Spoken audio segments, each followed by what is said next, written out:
Bonjour à toutes et à tous, bienvenue sur Authentiques Auto. Aujourd'hui, on va parler sport, on va parler voitures méconnues et on va parler voiture qui cache bien son jeu.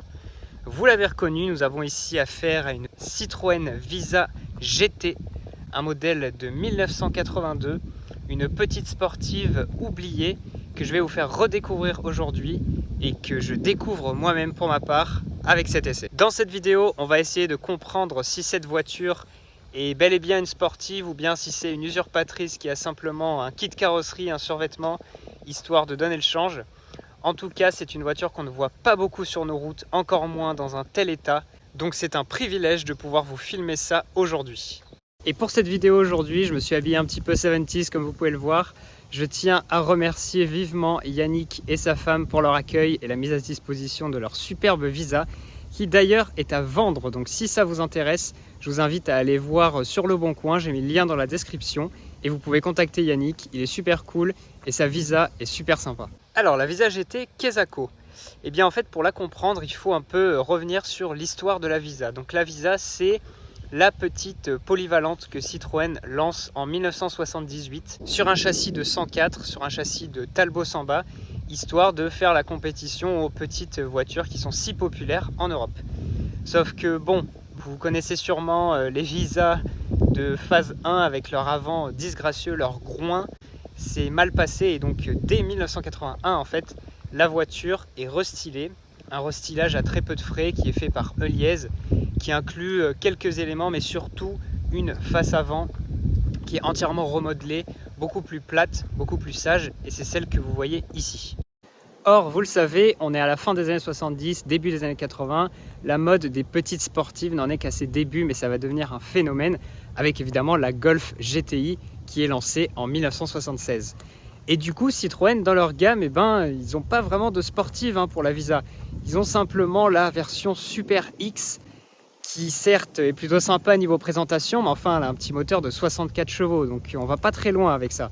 C'est pour ça que la marque au chevron se dit qu'elle va profiter du restylage de 81 pour lancer une déclinaison enfin vraiment sportive de la Visa et qu'ils vont sobrement baptiser GT. Pas GTI bien sûr, puisqu'on n'a pas encore d'injection à cette époque-là, vous le verrez tout à l'heure au niveau du moteur. Et donc c'est une version cette fois-ci un peu plus costaud qui récupère le petit 1400 de la 104 ZS, un petit moteur sympathique à double carburateur, double corps qui développe 80 chevaux et pour propulser une voiture d'environ 800 kg, ça devient sympa. La GT, elle est donc lancée en 1982 pour l'année modèle 83 et cette fois-ci Citroën, ils se sont un peu lâchés sur le kit carrosserie. Donc on a pas mal de spécificités que je vais vous détailler tout de suite. D'abord, bien sûr, l'iconique monogramme GT qui est un simple sticker. Tout simple, mais super bien dessiné, franchement je le trouve très très joli. Et puis le fait qu'on le retrouve un peu partout, donc ici sur le capot, ici sur le panneau latéral arrière et enfin ici inclus au monogramme Visa, ça c'est vraiment cool. À l'avant, ce qui change simplement sur la GT, ça va être l'ajout d'un spoiler en plastique, vous le voyez. Elle n'a pas de longue portée, on n'est pas sur une Visa chrono avec un aspect un peu rallye. Là, ça reste simplement du plastique noir qui est utilisé en fait pour faire sport, mais ça donne le change. Sur le côté, vous le voyez, on a un stripping latéral qui vient courir tout le long de la carrosserie, mais surtout le clou du spectacle, ce sont ces petites jantes 13 pouces en aluminium, très très sympa, qui étaient à l'origine montées sur des TRX. Ici, elles ont été changées sur des pneus normaux parce que les TRX, ça coûte cher pour pas grand chose. Donc ces jantes, elles jouent beaucoup, il faut le dire, dans le look racé, si je peux employer cette expression pour une Visa de la GT. Et vous le voyez latéralement, ça rend plutôt pas mal. Il faut noter aussi que la Visa n'existait pas en 3 portes, donc on est sur une petite sportive mais simplement en 5 portes. Ce qui, à mon sens, est un peu dommage pour l'image parce que finalement ça change pas beaucoup. Et quand on prend une 205 GTI ou ce genre de voitures qui viendront plus tard, qui existent en 3 portes, là ça fait un peu moins sport. À l'arrière, ce qui est assez impressionnant, c'est la profusion de plastique noir, on en a vraiment partout. Alors par exemple, le restylage, il a apporté toute cette partie noire autour de la vitre arrière. Ici, on a en plus un spoiler assez conséquent en plastique qui a été ajouté, vous le voyez. Le stripping qui continue donc avec nos jolis logos Citroën et Visa. Et puis ensuite, au niveau du pare-choc, rien ne change. Par contre, à noter sur celle-ci, vous avez l'ajout d'une discrète mais très sympathique ligne groupe N Elle nous fait un petit bruit, la Visa, avec ses carburateurs. Vous allez voir ça sur la route, c'est très très très sympa.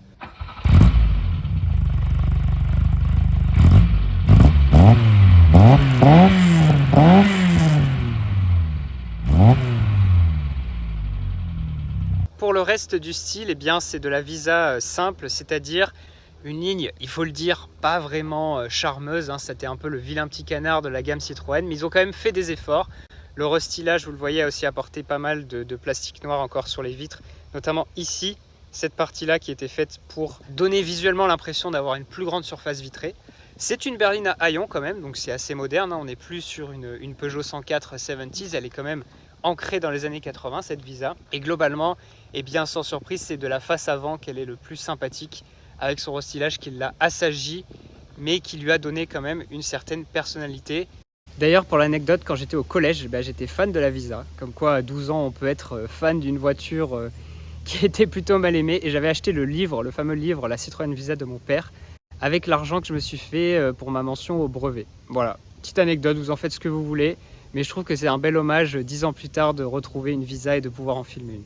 Bon, parlons de cet exemplaire en particulier, parce que si elle est à vendre et si je vous la présente, c'est que c'est pas n'importe quelle Visa. Vous avez pu, je pense, le remarquer déjà qu'elle est dans un excellent état, et pour cause, la voiture affiche, on va voir ça tout de suite, simplement 44 000 km.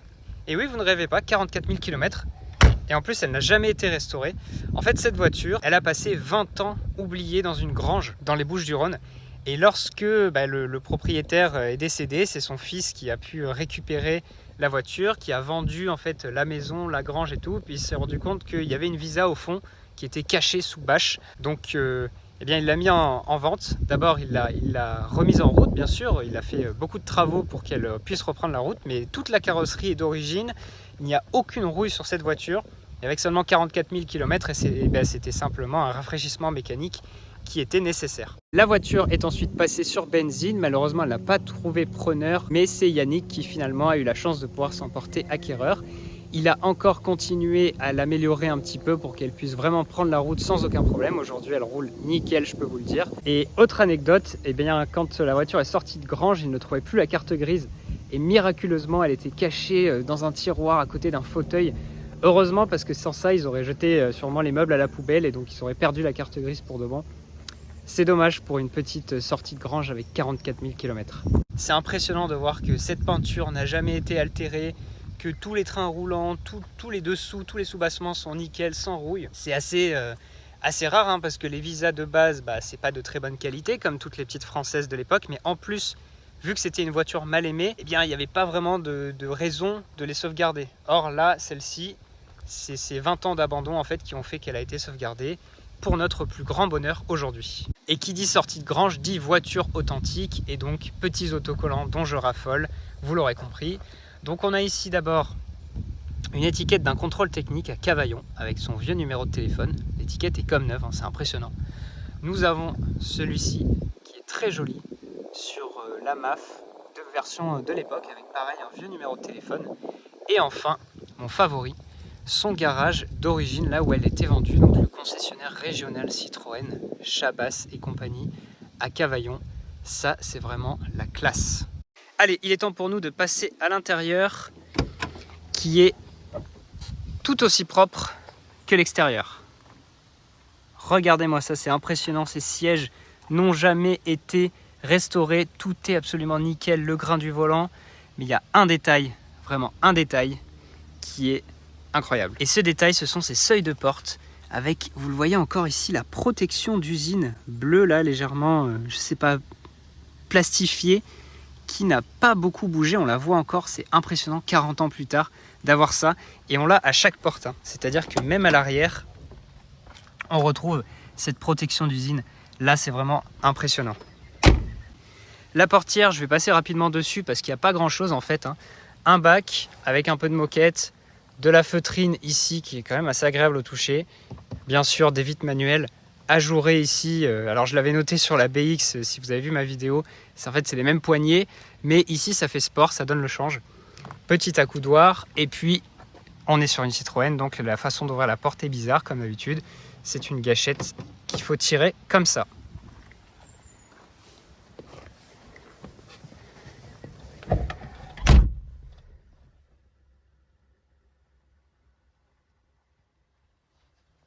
Bienvenue à l'intérieur de la première Visa à vocation sportive. Et comme vous pouvez le voir, je vous ai réservé une petite surprise. En fait, on est encore sur la planche de bord, si spéciale et si caractéristique de la phase 1. Au contraire de l'extérieur, lui, qui a été restylé, comme je vous ai dit, en 81, l'intérieur va persister à peu près 2 ans de plus.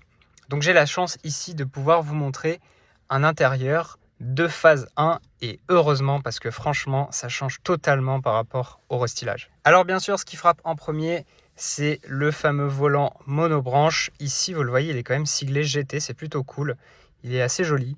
Traditionnel, je me pose toujours la question, est-ce qu'on peut casser un volant monobranche en appuyant vers l'avant? Non, bien entendu, mais bon c'est mon petit gimmick, c'est mon petit plaisir. Vous le voyez, le combiné d'instrumentation est le truc le plus bizarre de la Visa. C'est pour ça qu'on aime Citroën et c'est pour ça que quand j'étais au collège, j'aimais les Visa. Donc vous avez tout en fait un combiné en un seul morceau, mais qui part dans tous les sens. C'est vraiment le bazar. Donc si on regarde d'abord les compteurs, d'habitude c'est rond, hein, un compteur. Bon, bah là ce sont 2 carrés. On a quand même des aiguilles simples. Merci Citroën pour la lisibilité. On n'est plus sur des pèse-personnes, comme on pourrait voir sur une GS ou sur une BX. On a un compte-tour à gauche, il faut le noter, c'est quand même sympa. Donc les compteurs, finalement, c'est le truc un peu le plus basique, même si, vu latéralement, on dirait des espèces de jumelles, c'est assez rigolo. Alors ensuite, au milieu du volant, vous avez un certain nombre de commandes. Donc feu de détresse, ventilation ici, ce qui est plutôt pratique quand le volant il est droit. Mais quand le volant il est tourné, pour avoir accès à ces commandes, ça devient beaucoup plus compliqué. Bon, et puis tant qu'on y est, on va le démarrer, ce petit double corps. Donc voilà la clé avec un autocollant Citroën bien jauni comme on aime. C'est parti.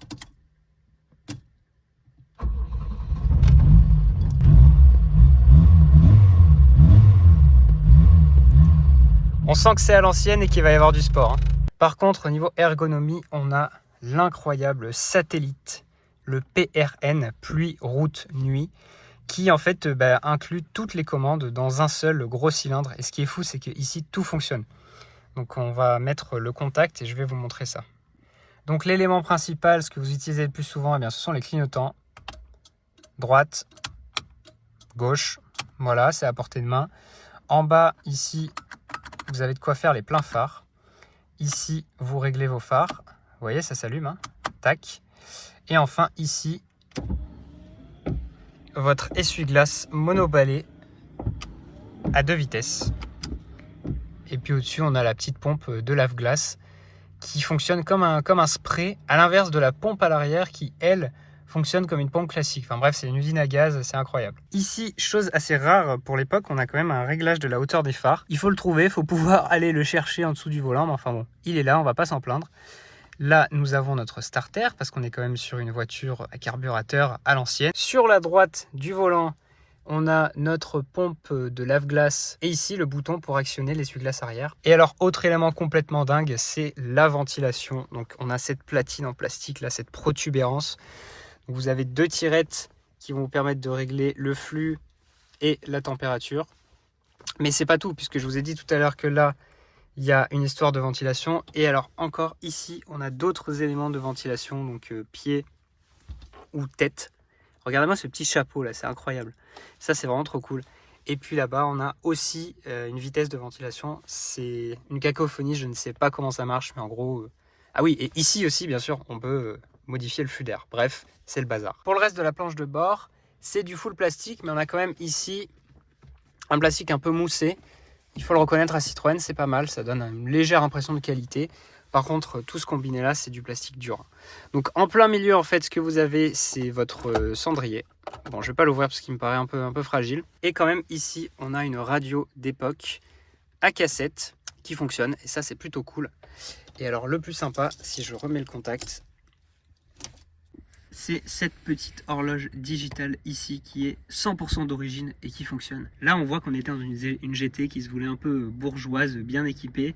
Et dans les années 80, pour faire stylé, pour faire technologique, on mettait une horloge digitale. Pour le reste, c'est assez simple. Le passager n'a pas de boîte à gants, simplement un rangement, la même porte. Et puis ici, nous avons une boîte 5 vitesses.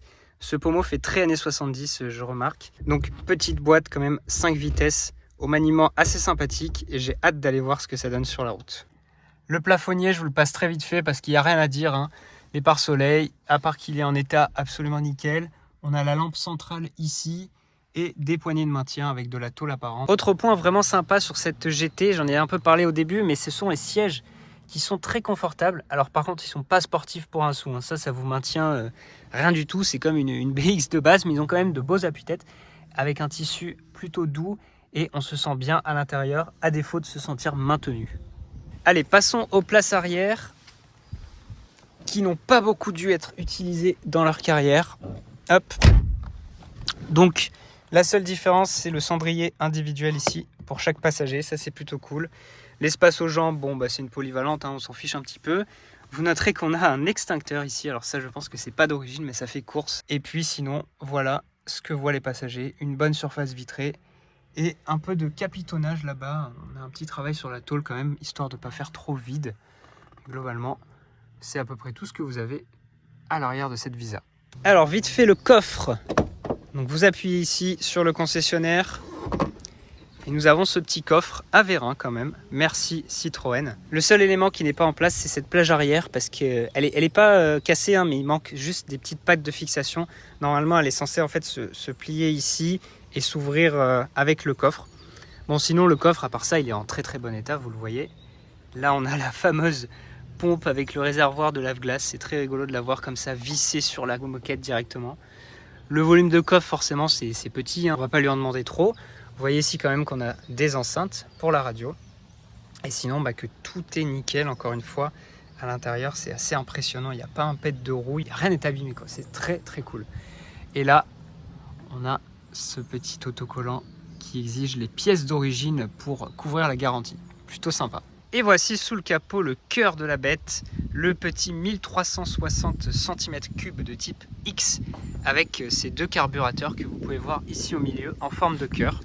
Il développe donc 80 chevaux pour propulser les 800 kg de la voiture, c'est amplement suffisant.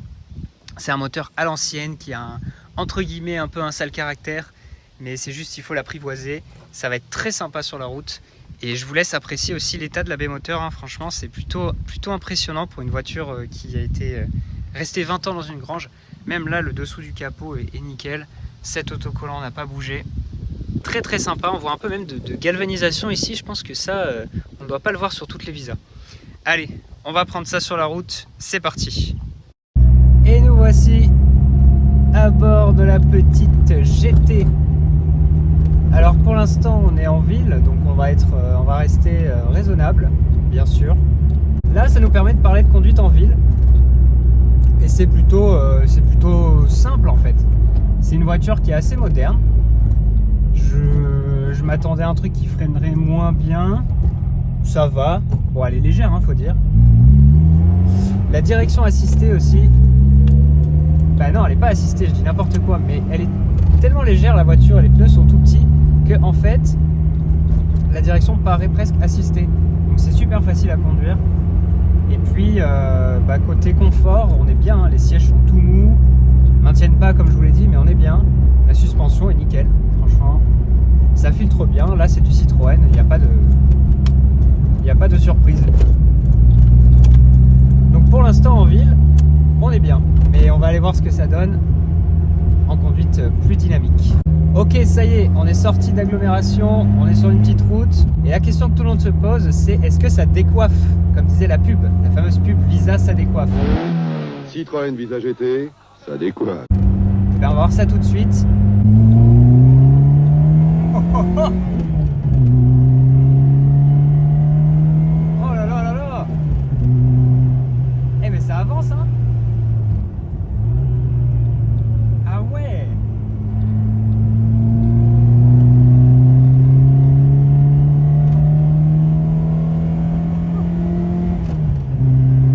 Oh, ce bruit, vous entendez un peu? Waouh. Ah ouais, c'est impressionnant. On est sur une petite route là au milieu des oliviers et tout.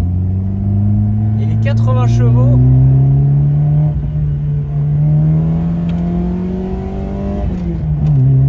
Waouh. Alors forcément la ligne groupe N elle aide beaucoup. Mais là on entend pas mal le bruit du moteur, hein. Ça vient plus de devant que de derrière. D'ailleurs je sais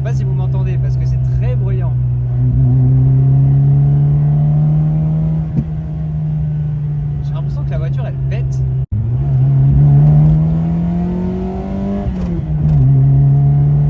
Ça envoie plus que ce à quoi je m'attendais, ça c'est sûr. Puis ça freine bien, franchement. Ah ouais, là c'était une sacrée portion de route. Hein. Très agréablement surpris. Je m'attendais à une sportive un peu en demi-teinte. Mais ça distille de vraies sensations. Wouh! C'est vraiment sportif. Hein. En tout cas, dans les sensations. La petite GT, elle porte bien son nom finalement. Alors du coup, je serais vraiment curieux de voir ce que ça donne une GTI qui fait plus de 100 chevaux, ou même une Chrono qui fait 93 si je dis pas de bêtises. Mais déjà avec 80 chevaux, je vois qu'il y a quand même vraiment, enfin je suppose qu'il y a un gros bond par rapport à la Super X, hein, c'est sûr, parce qu'avec 64 chevaux, tu ne pouvais pas se prétendre sportive. Mais là, bon bien sûr le châssis, tout ça c'est mou. On a simplement une barre stabilisatrice et des suspensions un peu revues, mais pas beaucoup plus. Mais n'empêche que on s'amuse bien. Petit arrêt au bord de la route, regardez sur quoi je viens de tomber. Coupé SEC en Passion Plaque 73. Ça, c'est plutôt cool. Allez, on se fait un dernier plaisir.